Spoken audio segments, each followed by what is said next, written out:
Hey guys, it's Chelsea Messenger from Picks and Parlays. Today we are talking some betting tips for baseball. If you're new to betting or if you just want to be a little bit sharp. Hey guys, it's Chelsea Messenger from picksandparlays.net. Just a reminder, don't forget to like and subscribe to our YouTube page and hit the bell if you want notifications every time we post a new video. We've got Craig Trapp joining us to talk some baseball. Hello, Craig. I'm super excited to talk baseball tips because this is one of the questions I get the most, Chelsea, is all the different angles for baseball. It's just so much different with the everyday games, and there's so much more to bet on in baseball, at least for the average bettor, than there is, say, football, basketball.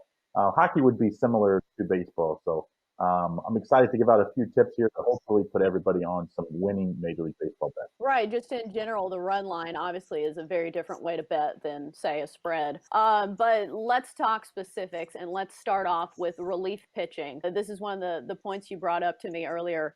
And how does it affect the way you bet on these games? Because I know a lot of people know that starting pitching makes a difference, but what about relief pitching? Well, everybody kind of follows the starting pitching, and that's probably a good place to start for your average bettor that maybe is not getting down as much every day. But if you really want to be serious and take your handicapping and wagering serious when it comes to Major League Baseball, you have to go past the starting pitching.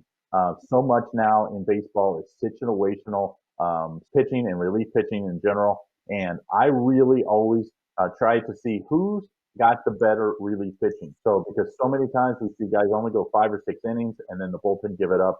I'm almost always going to be on the side with the better relief pitching, especially if the odds are anywhere close to where I think they should be. Right, and especially if you're not taking a first five bet, because obviously it's going to play a role.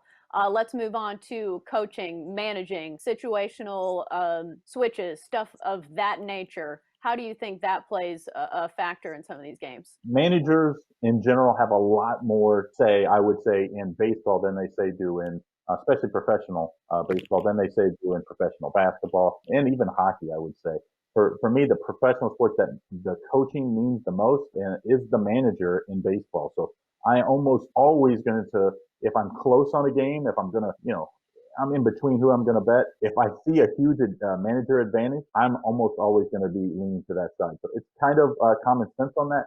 But I think a lot of people so much they see a huge starting pitching edge, and they're the Yankees, let's just say, and they're not paying attention to the smaller details, which could be coaching, and not just coaching as far as the manager in baseball.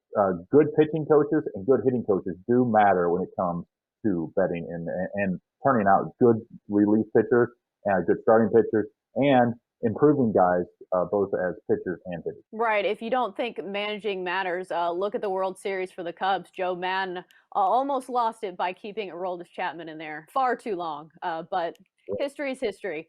Moving on, let's see. Home underdogs.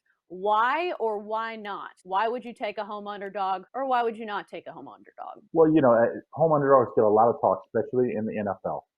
If you're a bettor, you've probably been heard, don't bet against, road favorites are a quick way to probably lose a lot of money in NFL. It's very similar in baseball because so many times we see the best teams in baseball still lose 40% of the game. And to me, I think you have to always, if you look at a home underdog and it's anywhere close, you think, it's the Yankees versus, say, the Reds, let's say, here in Cincinnati. The Yankees, if they're on the road, they're still going to be most always the favorite because they're the public team. So to me, you always got to be looking at that home underdog, not just in the NFL, as we all know, but in Major League Baseball, especially. Even the bad teams in baseball win 38, 40% of the games. So. Right. And we saw last season with the Cubs being such a terrible road team that even though they were such a good team, they'd go on the road and lose to bad teams. So there's your point there.